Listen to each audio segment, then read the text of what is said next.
Ça y est, nous entamons une nouvelle année, donc avant toute chose, bonne année à tout le monde, parce que là vous allez découvrir le premier coup de cœur de cette année 2025, et on va commencer tout simplement par parler d'art et d'histoire de l'art.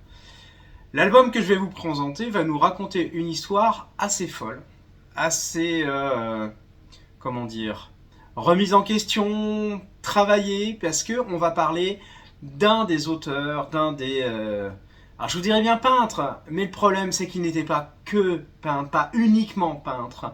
Un homme qui a révolutionné tellement de choses qu'on ne peut pas toucher à une de ses créations sans se poser des questions. L'histoire qu'on va découvrir à travers cet album, eh bien, c'est tout simplement l'histoire de Salvator Mundi, à savoir le tableau le plus cher de l'histoire actuellement. Pourquoi le plus cher? Parce que tout simplement, derrière ce tableau, vous avez quelqu'un que tout le monde connaît. Le grand, le mythique Léonard de Vinci. Ce tableau, le Salvator Mundi, aurait été le dernier tableau peint par Léonard. Et c'est justement là que le bas blesse, c'est que les experts ne sont pas tous d'accord sur la nature de ce tableau et de ce qui se passe. L'histoire que vont nous conter Éric Liberge, Antoine Victine et Sébastien Borgeaud, c'est justement tout ce qui s'est déroulé autour de la découverte de ce tableau, de la vente de ce tableau et nous faire découvrir le monde, pour le moins occulte et opaque, du monde de l'art et de la vente de l'art. Et là, ça devient très intéressant parce que vous allez découvrir pas mal d'intermédiaires, de presque malversation. Alors, je rentre pas totalement dans le terme malversation parce que vous allez voir que la limite est beaucoup plus floue, beaucoup plus fluctuante. Des fois, on se demande, c'est vraiment, vraiment à part.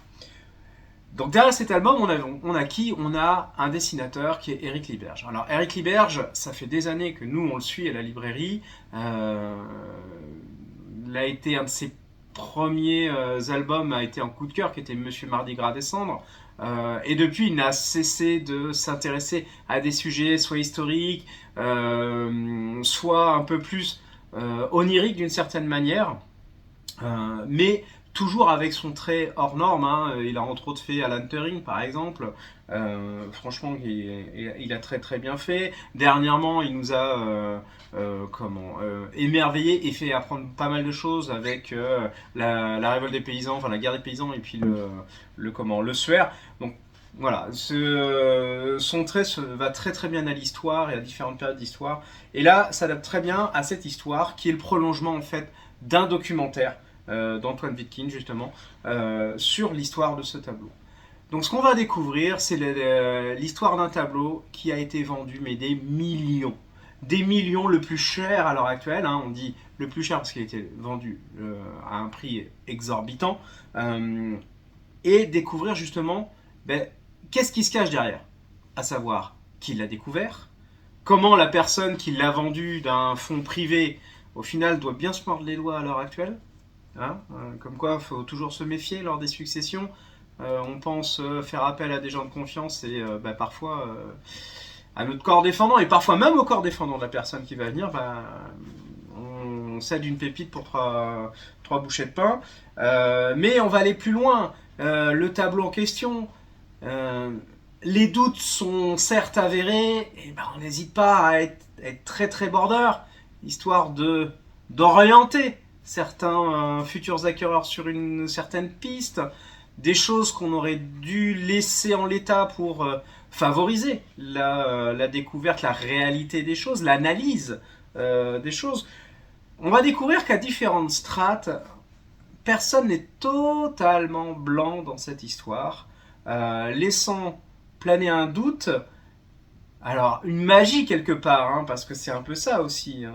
Vous imaginez bien la découverte d'un tableau de Léonard de Vinci avec tout ce que ça peut dire sur son époque, sur ce qu'il a fait, comment il en est arrivé à faire potentiellement ce tableau, parce que des Salvator Mundi, il y en avait eu des centaines, mais un Salvator fait par Léonard de Vinci, c'est pas la même chose. Sachant que très vite certains le comparent à la Joconde par rapport à sa façon d'être, sa bouche notamment, enfin voilà, plein de petites choses comme ça. Et vous verrez notamment le travail des experts, comment ils rentrent sur les détails, comment ils sont pas d'accord entre eux, les conflits d'intérêts aussi. Parce que là, malheureusement, on rentre aussi dans ce genre de choses-là.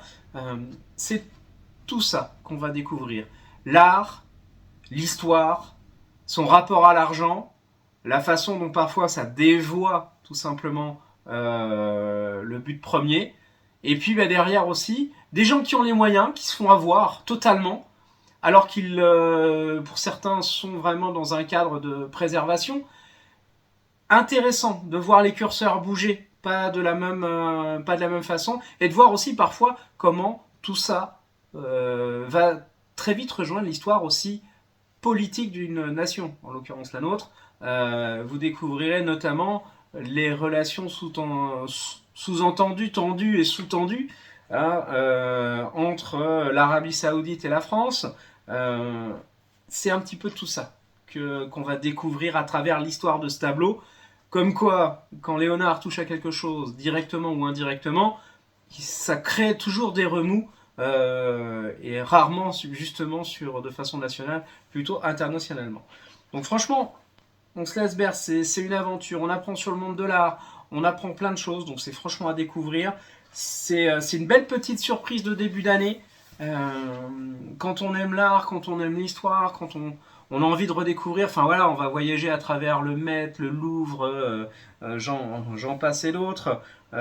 C'est vraiment très très riche, sachant que les auteurs nous ont aussi gratifié des quelques ouvrages, notamment d'Antoine Viking, pour aller chercher un petit peu plus loin pour ceux qui le désireraient.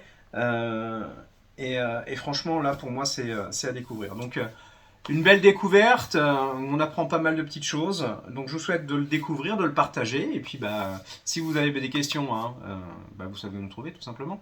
En attendant, bonne lecture et à bientôt. Allez, au revoir.